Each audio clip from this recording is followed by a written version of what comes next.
কেমন আছো? আমি এখন একটু ভালোই আছি।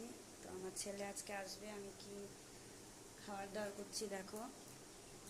তোমার দাদা ভাইয়ের জন্য গুলা রুটি করেছি, আর এই যে পাটিসাপটা করছি, আমার ছেলে এসে খাবে।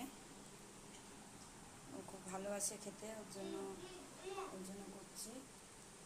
দেখো বন্ধুরা, আমি নিচে গ্যাসটা নামিয়ে নিয়েছি, কারণ আমি দাঁড়িয়ে থেকে বেশিক্ষণ থাকতে পারছি না, খুব কষ্ট হচ্ছে। ওর জন্য তোমার দাদাভাই গ্যাসটা নামিয়ে দিয়ে গেল যে নিচে বসে বসে রান্না করো।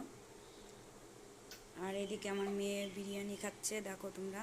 কালকে কিনে আনা হয়েছিল, রাঁধতে পারিনি, ও খায়নি বলে ওটা ফ্রিজে রাখা ছিল। এখন বিরিয়ানি খেয়ে স্কুলে যাবে। বন্ধুরা, কালকে আমার ছেলের জন্মদিন, তোমরা সবাই আশীর্বাদ করো আমার ছেলে যেন ভালো হয়, মানুষের মতন মানুষ হয়। বড়দের আশীর্বাদ ছাড়া তো কিছু সম্ভব না। তো আমার ছেলে এমনি ভালো, কিন্তু শরীর সুস্থ রাখার জন্য তোমরা সব আশীর্বাদ করো, ও যেন ভালো জায়গায় যেতে পারে। এটুকুই চাই, আর কিছুই চাই না ঠাকুরের কাছে।